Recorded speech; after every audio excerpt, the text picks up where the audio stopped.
오늘은 하늘의 사람들 50번째로 사도행전 11장 22절에서 26절까지 착한 사람이라는 제목으로 하나님 말씀을 좀 전하려고 합니다. 우리가 창립 2주년을 맞이하면서 지난주부터 3주 동안 안디옥 교회에 대해서 살펴보는데, 오늘은 두 번째로 이 안디옥 교회의 지도자였던 바나바를 중심으로 해서 하나님이 이 땅에 세우시려고 하시는 착한 사람, 착한 교회가 무엇인지를 여러분과 좀 함께 살펴보려고 합니다. 재밌는 제목이에요. 착한 사람. 여기 앉아있는 분들 착하지 않은 분들 계세요? 옆에 얼굴 한번 보세요. 악한 사람 있는지 한번 보십시오. 웬만하면 다 착한 사람들입니다. 정말 이 본문을 가지고 많은 분들이 이렇게 설교를 해요. 여러분, 안디옥 교회 같은 성도 되려면 착한 사람 돼야 됩니다. 윤리적으로, 도덕적으로 성품과 인품이 훌륭한 착한 성도 되십시오. 여러분, 오늘 본문에서 이야기하는 그 착한 사람이 그 착함인가요? 전혀 아니올시다입니다. 여기서의 착함은 아가도스, 하나님의 선함을 이야기하는 거예요. 무슨 말이냐? 하나님은 당신이 원하는 이 안디옥 교회에 가장 큰 영향력을 주는 당신의 사람을 착한 사람, 아가도스, 당신의 선함을 드러낼 수 있는 하나님의 사람을 지금 세우고 있다는 거예요. 이걸 통해 우리에게 무엇을 이야기합니까? 이 땅에 하나님이 찾으시는 교회의 성도는 하나님의 선함을 드러내는 사람을 말하는 거예요. 이 땅에 하나님이 찾으시는 교회는 하나님의 선함을 이 땅에 보여주는 교회가 돼야 된다는 것을 이야기한다는 것입니다. 그렇다면 이 하나님의 선함이, 이 착함이 무엇인지 오늘 이 바나바를 통해서 여러분과 함께 세 가지 중요한 본문에서 이야기하는 영적인 원리들을 통해 오늘도 주님이 찾으시는 그 착한 사람으로 결단하고 기도하는 시간 되길 바랍니다.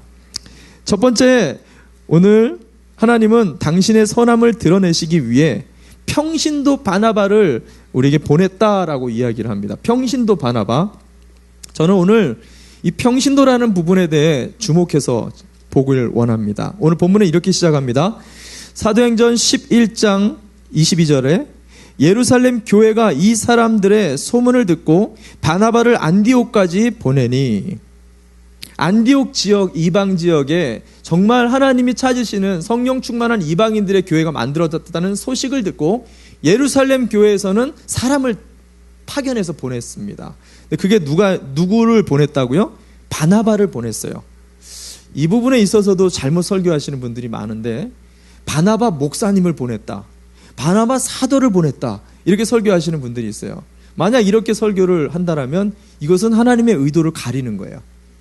바나바는 우리가 잘 알듯이 사도행전 4장에 등장하는 그냥 평신도였어요. 사도도 아니고요, 그는 목회자도 아니고 사역자도 아니에요. 그냥 하나님 앞에 아낌없이 삶을 드렸던 초대교회 성도 중에 한 명이었다는 거죠. 이렇게 볼 때 한 가지 궁금증이 생깁니다. 예루살렘 교회에서는 항상 지역 교회, 작은 교회들을 도우러 사람을 파견할 때 주로 누구를 보내죠? 사도들을 보냈어요. 유능한 사람들, 주로 많이 갔던 사람이 베드로였습니다. 근데 오늘 본문에도 분명히 가장 핵심적인 안디옥 교회가 만들어졌으면 누구를 보내야 됩니까? 유능한 사도들이나 사도들 중에 가장 대표격인 베드로 사도를 보냈어야 맞다라는 거죠. 근데 하나님은 특별히 아무 능력 없고 부족한 평신도였던 바나바 사도를, 사도가 아니라 그랬죠, 바나바 성도를 보내고 있다라는 것입니다. 여기에는요, 하나님의 숨겨진 의도 두 가지가 담겨 있어요. 그 첫 번째, 하나님의 의도가 무엇이냐? 사울이라는 인물을 끄집어내기 위해서 바나바라는 사람을 썼다라는 거예요. 안디옥 근처에 178km 정도 떨어진 곳에 다소라는 지역에 그동안 우리가 잊고 지냈었던, 사도행전 9장에 잠깐 등장했었던 이 사울이라는 청년이 이 다소에서 숨어 지내면서 무려 13년을 지냈죠. 근데 그 사람을 다시 한번 하나님이 불러 일으키기 위해, 이방인을 위한 사도로 세우기 위해 이 바나바라는 사람을 오늘 보냈다라는 거죠. 목사님, 아니 이렇게 중요한 인물을 이 사울이라는 사람을 일깨우기 위해서 평신도인 바나바가 가는 것보다 차라리 지금까지 사역의 노하우가 많고 능력이 많고 성령 충만한 베드로가 가는 게 낫지 않습니까? 사도들이 가는 게 낫지 않습니까? 왜 그 사람을 세웠을까요? 이렇게 물어볼 수가 있어요. 근데 정말 모르는 소리예요. 사도행전 9장에 가면은요, 이 사울이라는 사람이 하나님 만나게 되어지는 아주 중요한 다메섹 도상의 사건이 나오잖아요. 그때 어떤 일이 벌어지죠? 다메섹에서 예수님을 만나고 그가 회심을 해가지고 다메섹 교회 안에서 막 전도하고 돌아다니는데 너무 들이대는 거죠. 그러니까 다메섹 교회에서 쫓겨납니다. 그래서 그가 어디를 가길 원했죠? 좀 더 큰 교회인, 대형 교회인 예루살렘 교회를 향하게 되어지죠. 근데 예루살렘으로 가는데요, 아무도 받아주지를 않는 거예요. 그가 변화된 것을 아무도 모르니까. 그때 바나바 사도가, 또 사도라고 하네요, 바나바가 혼자 유일하게 이 사울을 품어주고 그를 대변해주고 그를 예루살렘 공동체로 들여보내줬지만, 이 예루살렘 교회에서도 오래 있지 못하고 여기서도 너무 극성적으로 전도 활동을 하니까 결국에는 어디로 쫓겨났어요? 자기 고향 다소로 쫓겨나게 되어집니다. 이때 사울이 자기 마음에 있었던 진짜 자기 개인적인 생각을 훗날 갈라디아서 1장에 기록을 해놨어요. 이 사건을 갖다가. 그게 갈라디아서 1장 18절 19절 말씀에 기록이 되어 있습니다. 그때 자신의 마음입니다. 제가 읽어드립니다. 이 그 후라는 것은 다메섹 교회에서 쫓겨났을 때입니다. 그 후 3년 만에 내가 게바를 신방하려고 예루살렘에 올라와서 저와 함께 15일을 유할세 주의 형제 야고보 외에 다른 사도들을 보지 못하였노라. 이 무슨 말인지 아세요? 이게 이해가 되십니까? 예루살렘 교회를 갔었던 가장 핵심 목적을 자기가 지금 갈라디아서를 통해서 쓴 거예요. 원래 내가 갔던 이유는 베드로 사도 만나려고 갔던 거라는 거예요. 다른 사도들 보기 위해서 갔던 거예요. 근데 베드로가 안 만나준 거예요. 사도들 한 명도 안 만나준 거예요. 무시당한 거죠.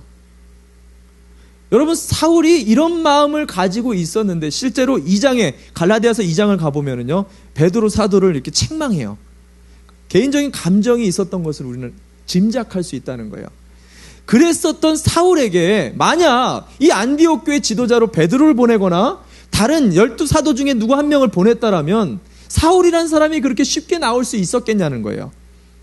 하나님의 선한 계획이 이 안에, 아가도스, 사울을 살리기 위한 하나님의 선한 계획이 그 안에 있었다라는 거예요. 우리가 알지 못하는. 여러분, 우리가 사역을 하거나 우리가 신앙생활을 하다 보면은 간혹 왜 저런 사람이 저 일을 하지? 나보다도 더 능력도 부족하고 내가 볼 때 신앙도 저건 아닌 것 같은데, 내가 볼 때는 저 사람 저거 계속 하다 보면 사람들 시험 들 것 같은데, 이렇게 생각되는 사람이 있어요, 없어요? 우리 교회는 없는 줄 압니다. 우리 교회는 없어요. 우리가 신앙생활 하다 보면, 직장생활 하다 보면, 가정생활 하다 보면, 우리 학업을 하다 보면 이런 일들이 좀 있어요. 내가 이해할 수 없는 일들이, 왜 하필 이런 일이? 왜 하필 저런 사람이? 왜 하필 이런 문제가? 여러분, 이럴 때마다 우리가 하나님 앞에 하나님의 선한 계획을 믿는다라면 하나님의 또 다른 계획이 있겠지. 여러분, 따라서 해봅시다. 하나님의 또 다른 계획이 있겠지. 옆 사람에게 하나님의 또 다른 계획이 있습니다. 권면해 주세요. 하나님의 선한 계획이 있어요. 우리가 실수하는 이유가 뭔지 아세요? 내가 다 안다고 생각하는 거예요. 내가 그거 다 안다는 생각 때문에 꼭 실수를 하게 된다는 거예요. 여러분, 하나님의 선한 아가도스, 하나님의 계획이 있어서 바나바를 보냈다라고 여러분 믿으시기를 바랍니다. 또 하나 평신도 바나바를 보냈었던 정말 중요한 이유가 있습니다. 그것은 유대인 중심의 교회가 이제 헬라인으로 시선이 바뀌었잖아요. 그 방향성이 바뀌었습니다. 근데 여기다가 그동안 유대인 중심으로, 그리고 사도들 중심의 리더십 중심으로 돌아갔었던 하나님의 몸된 교회를 이제는 평신도, 모든 성령 받은 성도들 중심의 누구라도 하나님의 백성이 되고 하나님과 교제할 수 있는 그 길이 열렸다라는 것을 평신도 바나바를 통해 교회를 개척하면서 우리에게 그것을 이야기해주고 있다라는 것입니다. 요즘 사사기를 통해서 새벽마다 많은 은혜를 나누고 있는데요. 우리가 잘 알다시피 이 사사기서의 핵심 주제가 뭐죠? 여호수아 이후에 하나님이 그 뒤를 이어갈 지도자를 세우지 않으신다라는 거예요. 그래서 이스라엘은 마치 무풍지대와 같이 암흑시대가 도래합니다. 지도자, 이끌 사람이 없다 보니까 이리 갔다 저리 갔다 자기 소견대로 살아가는 시대, 그때가 바로 사사기 시대죠. 근데 사실은 이 사사기 시대에 원래 영적인 깊은 의미가 뭐라 그랬어요? 지도자를 모세도 그리고 여호수아 같은 그런 능력 있는 사람을 세우지 않는 이유가 뭐라 그랬어요? 이제부터 이런 지도자가 필요 없다는 거예요. 왜? 내가 너희의 지도자가 되어주겠다는 거예요. 그동안은 내가 어떤 목회자, 내가 그동안은 어떤 지도자, 어떤 리더들을 통해서 너에게 말을 했지만 이제부터는 내가 너의 하나님이 되어주겠다는 거예요. 내가 너의 갈 길을 끌어주겠다는 거예요. 너의 자녀, 너의 마음의 아픈 부분들 다 내가 직접 만져주고 싸매주고 너를 이끌어 하나님의 사람 되게끔 만들어주겠다라는 깊은 영적인 축복의 의미가 이 선한 아가도스, 하나님의 계획이 이 안에 담겨 있다라는 것입니다. 500년 전에 마틴 루터가 일으킨 이 종교개혁, 여러분 종교개혁의 가장 핵심의 그 의의가 뭡니까? 그 전까지 로마 카톨릭 중심의 전통 그리고 제도권 그리고 계급화되어진 이 신성화된 이 교회의 문화가 이제는 종교개혁을 통해서 깨어져 버렸어요. 그 전까지는 로마의 그 교황과 신부 중심으로 성경책 자체가요 전부 다 라틴어로만 써져 있었어요. 그래서 라틴어를 모르는 성도들은 성경을 읽을 수도 없고 성경의 뜻을 알 수도 없어요. 그래서 교황과 신부들, 말씀을 풀이할 수 있는 사람들만 하나님의 말씀과 뜻을 읽을 수 있었다라는 거예요. 근데 종교개혁을 통해서 모든 각 나라의 방언과 언어들로 성경이 풀이가 되어진 거예요. 오늘날 우리가 보아. 그래서 누구라도 하나님의 말씀을 이해할 수 있고 그 말씀에 반응할 수 있는, 우리 안에 하나님과 우리 가운데 막혀있는 장벽이 마치 예수 그리스도를 통해서 끊어진 것처럼 종교개혁을 통해서 다시 한번 인간적 장벽이 무너진 사건이 바로 종교개혁이에요.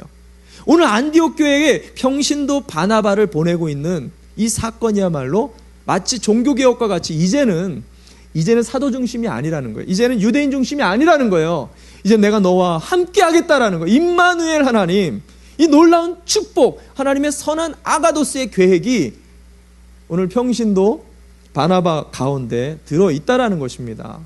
여러분, 교회가 하나님의 꿈으로 몇몇의 리더와 담임 목사가 끌어가는 게 아니라 이제 하나님이 찾으시는 건강한 교회는요, 성도 한 명 한 명이 온전한 하나님의 큰 꿈을 가지고 품고 달려가는 하나님의 귀한 평신도 중심의 교회가 돼야 된다는 거예요.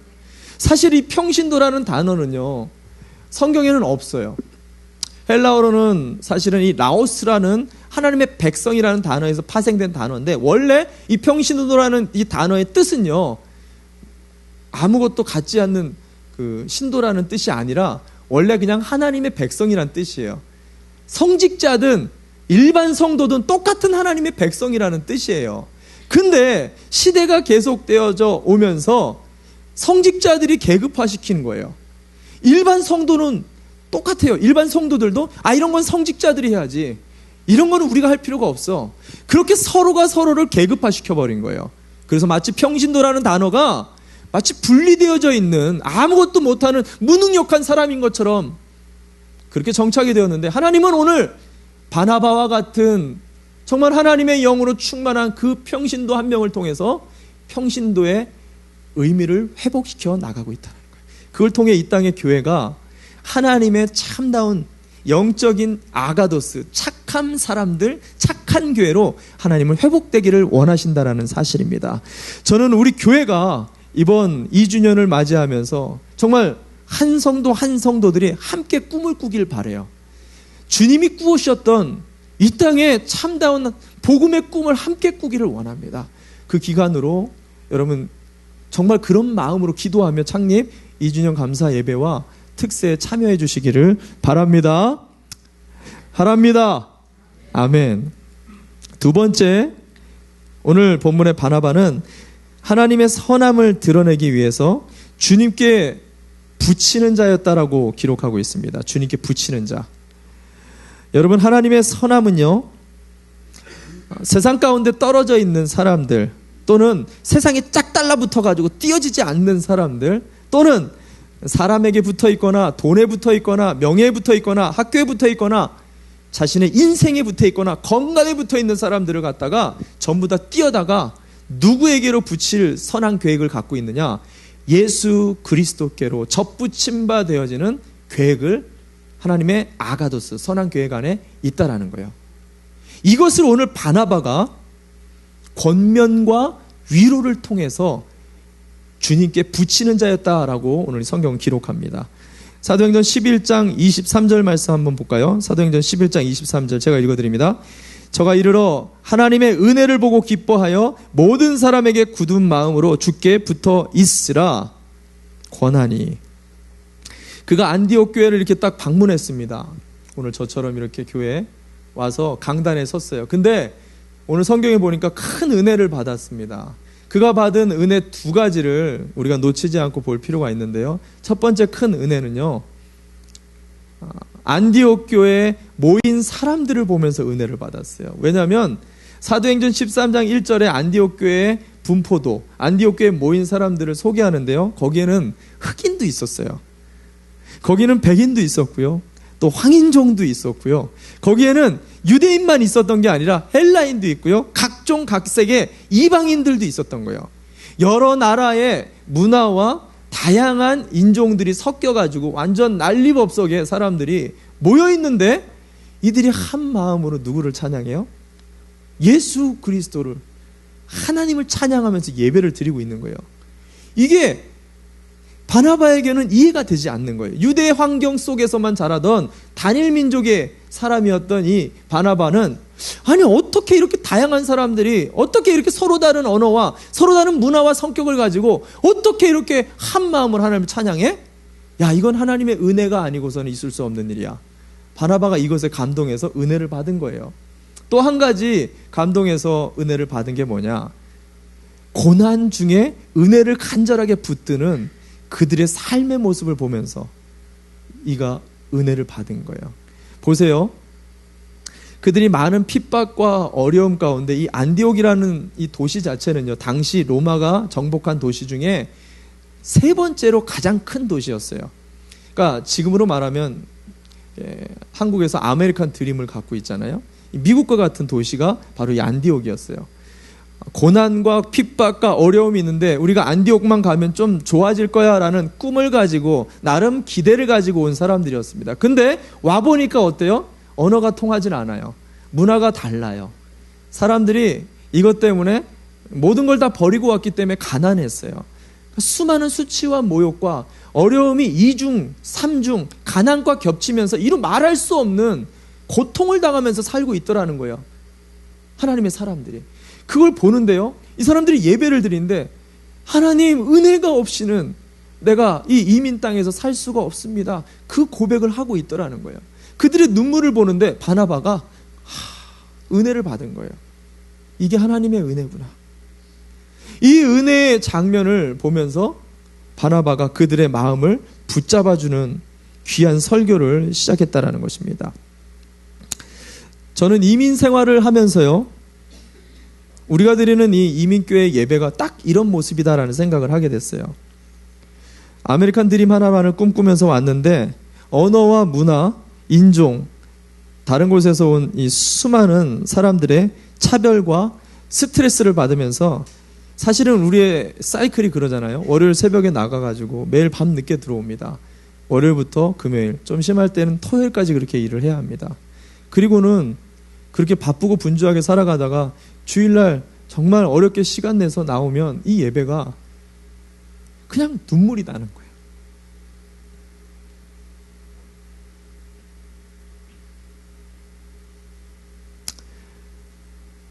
너무 힘들죠?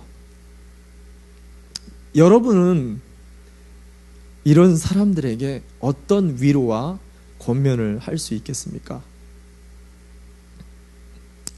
어떤 분들은 이렇게 말해요. 조금 강하신 분들이 있어요. 아유, 뭐 그까지 걸 가지고 그렇게 힘들어해. 너만 힘든 거 아니야. 다 힘들어. 나도 그 과정 다 거쳤어. 그거 괜히 티내지 마. 그냥 견디면서 살아가는 거야. 다 그렇게 살아. 괜히 그거 말해봐야 너만 손해야. 굉장히 강한 권면이죠. 아주 은혜 받죠. 이러면 어떤 사람은 이민생활 처세술을 또 가리킵니다. 이런 사람한테 잘 붙들려야 돼. 이런 직장 가야 돼. 돈은 이렇게 모아야 돼. 인생 이렇게 살아야 돼. 그래야 성공해. 이민생활 성공해. 또 어떤 사람들은 이런 사람들에게 좀 쉬어야 돼. 야, 좀 휴가 좀 갔다 오고 여행도 좀 갔다 오고 좀 쉬어. 너 너무 힘들어. 너 너무 피곤해서 그래.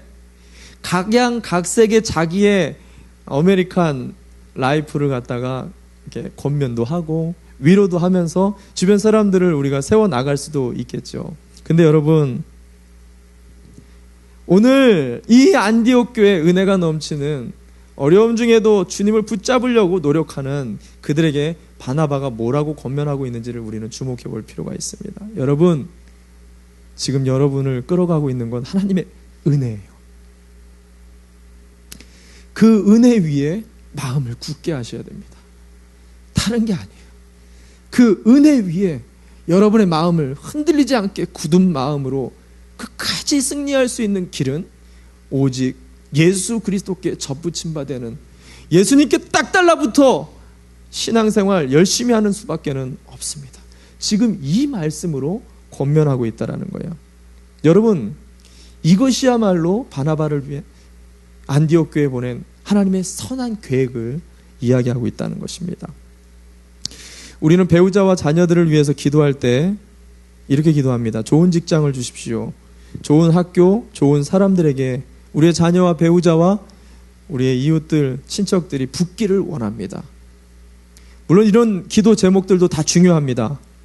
근데 먼저 가장 중요한 것은 주님께 붙기를 강구하셔야 된다는 거예요.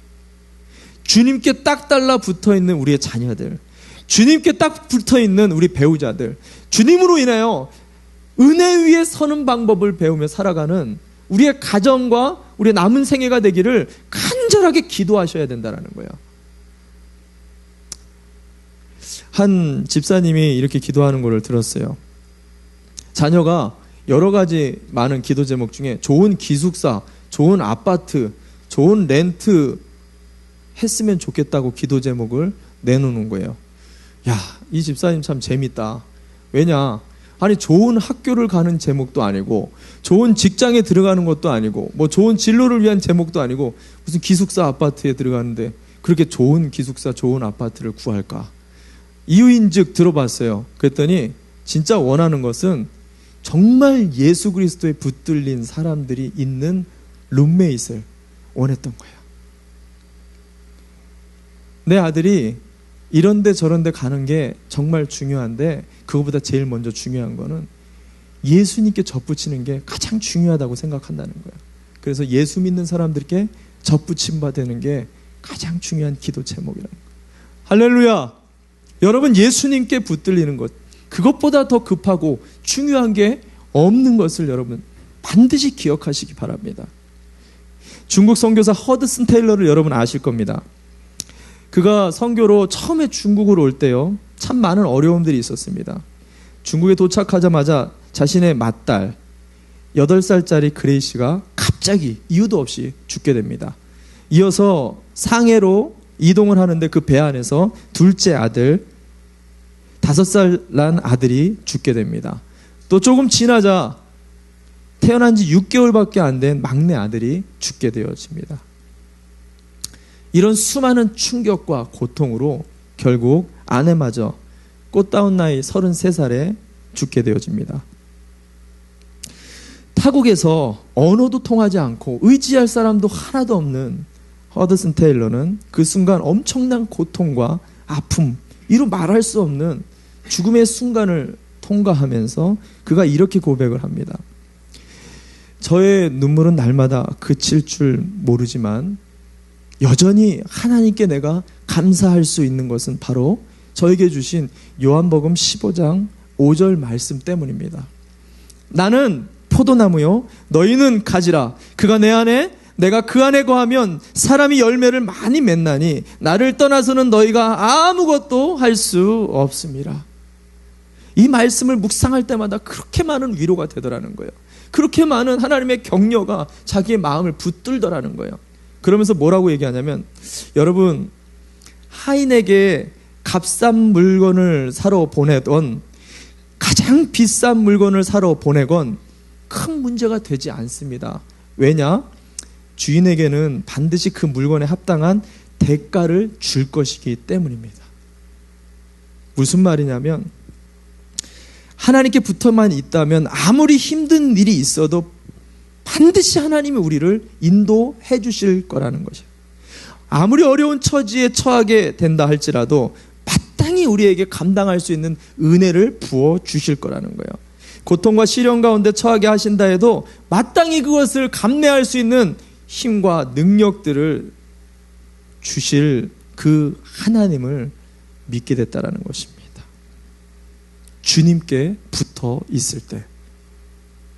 여러분, 바나바는 오늘 세상에 홀로 떨어진 것만 같은 이 안디옥 교회를 주님께 붙어야 삽니다.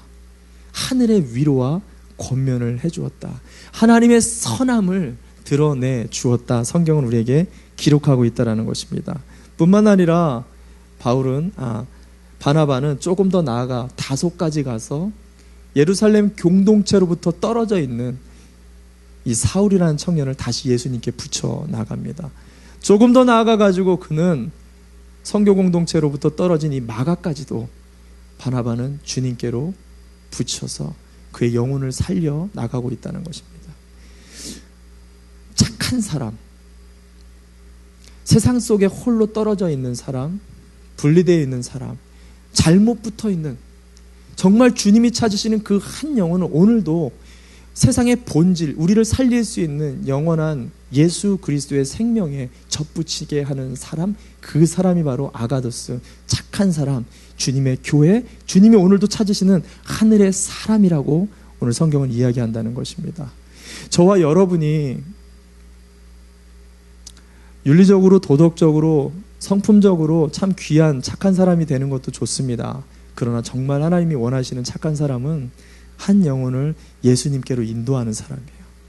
영원한 생명을 주시는 예수님께 접붙이게 만들어주는 사람, 그런 사람이 오늘 저와 여러분이 되시기를 주님의 이름으로 축원합니다. 아멘. 마지막으로 세 번째로 바나바는 다소로 갔던 자라였다라고 오늘 성경은 마무리하고 있습니다. 오늘 성경에 바나바가 다소로 갔다. 오늘 이것에 결론을 내리고 있습니다. 여러분, 안디옥 교회에 바나바가 갔던 정말 중요한 이 세 번째 이유는요, 바로 다소를 향해 갈 수 있는 최적의 인물이 이 바나바였다라는 것입니다. 25절과 26절 제가 한 번 더 읽어드립니다. 25절과 26절입니다. 바나바가 사울을 찾으러 다소에 가서 만나되 안디옥에 데리고 와서 둘이 교회에 1년간 모여 있어 큰 무리를 가르쳤고 제자들이 안디옥에서 비로소 그리스도인이라 일컬음을 받게 되었더라. 하나님이 만드시고자 하시는 그리스도인의 공동체, 교회를 위해서는 누가 필요했어요? 반드시 사울이라는 사람이 필요했다라는 거예요. 그 사람을 일깨우고 그 사람을 일으키기 위해서는 이 바나바가 반드시 필요했다라는 것입니다. 그랬다라면 하나님의 사람 사울을 향해서 가는 이 다소행이 정말 쉬웠을까? 우리는 바나바 입장에서 다소로 가는 그의 마음 안에 있는 갈등, 고민을 생각해 볼 필요가 있어요.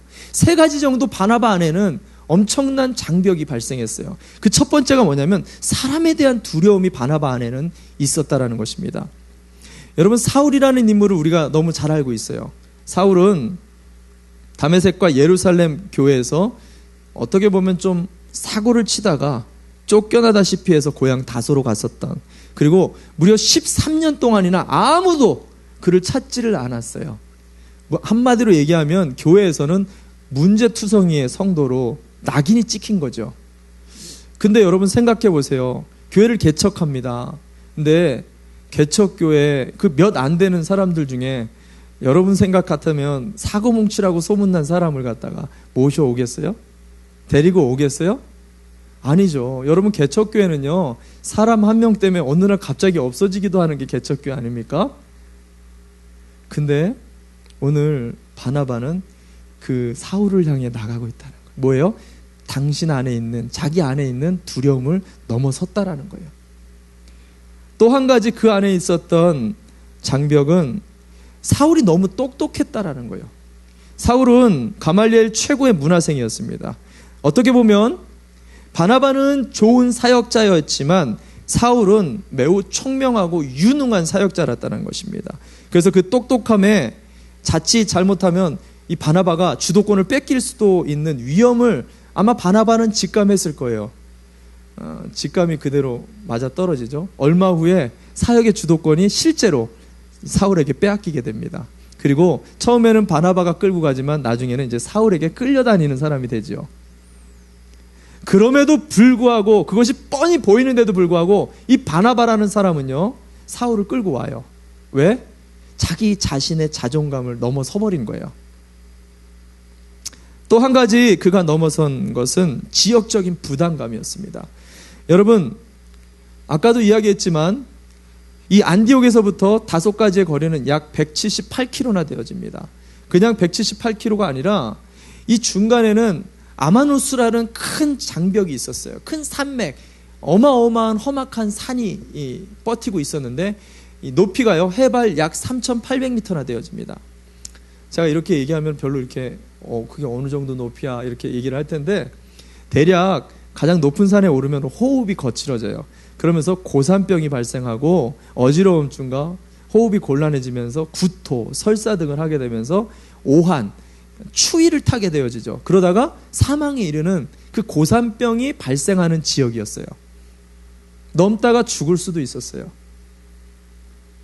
근데 이 아마누스 산맥을 오늘 바나바가 넘고 있다는 것입니다.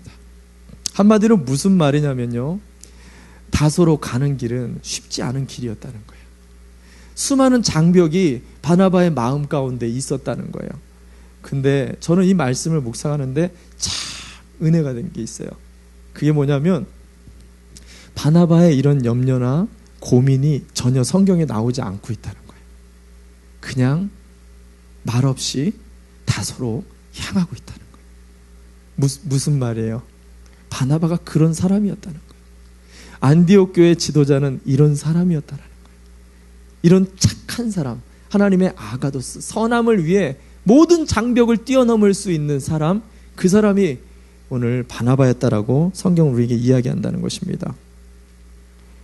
저와 여러분은 하나님이 생각나게 하시는 사람들을 생각할 때 우리는 대부분 사람을 넘지 못해요. 자기를 넘지 못해요. 아마노스 산맥을 넘지 못하는데 오늘 바나바는 그것을 담대하게 넘은 착한 사람이었다라고 이야기한다는 것입니다. 재밌는 거는요, 바나바만 이런 내적 장벽을 갖고 있었던 게 아니다라는 거예요. 다소에 머물러 있었던 이 사울도 아마누스 산맥을 넘어야만 하는 수많은 장벽을 갖고 있었다라는 거예요. 생각해 보세요. 사울 입장에서는요, 13년 됐어요. 13년 전에 예수님 만난 큰 감격이 있어가지고 그렇게 다메섹 교회를 위해서 충성봉사했는데 쫓겨났어요. 그렇게 예루살렘 교회를 위해서 힘써서 수고하고 노력했는데 사도들이 만나주지도 않았어요. 무시해버리고 쫓아내버렸다라는 거예요. 모함을 당했어요. 그리고는 13년 동안 아무도 찾아오지를 않았다라는 거예요. 여러분, 사울을 생각해 보세요. 사울의 마음속에 아마누스 산맥보다 더 높은 상처의 산맥이 쌓여져 있었던 사람이었다라는 거예요. 근데 여기에 은혜가 있어요. 그런 아픔이 가득했던 사람을 바나바가 끌고 아마누스 산맥을 같이 넘고 있다는 거예요. 여기에 은혜가 있어요. 하나님은 왜 안디옥 교회 평신도 바나바를 보내고 있는가? 하나님은 이 땅의 교회가 하나님의 이런 선함을 드러내는 교회가 되길 원하신다는 거예요. 하나님은 이 땅에 당신이 찾는 그 한 영혼을 위해 오늘도 아마누스 산맥을 넘는 그 한 명의 착한 사람을 찾고 계시다는 거예요. 저는 우리 교회가 좋은 교회가 되기를 바랍니다. 착한 교회가 되기를 바랍니다. 근데 무엇보다 하나님의 선함을 드러내는 아가도스, 하나님의 뜻을 행하는 그런 교회가 되기 위해 저와 여러분 한 분 한 분, 우리의 다음 세대가 하나님이 찾으시는 이런 착한 사람들이 되시기를 주님의 이름으로 축원합니다. 축원합니다. 그렇게 되기 위해서 여러분, 우리 교회 안에 평신도 운동이 일어나야 돼요. 몇몇 리더들의 운동이 아닙니다. 이 꿈, 우리 교회에게 주시는 예수인의 비전은요, 우리 모든 성도들이 함께 꿈꿔야 될 하나님의 꿈이고 하나님의 비전 되기를 바랍니다. 그렇다면 주님께 붙들려야 돼요. 주님께만 매달리면 우린 살 수 있습니다. 예수 안에 있는 온전한 그 생명력이 우리를 끌어가실 수 있도록 그 마음으로 오늘도 이 한 주도 다소를 향해 우리의 아마누스 산맥을 뛰어넘는 저와 여러분이 되시기를 주님의 이름으로 축원합니다. 우리 함께 자리에서 일어납시다.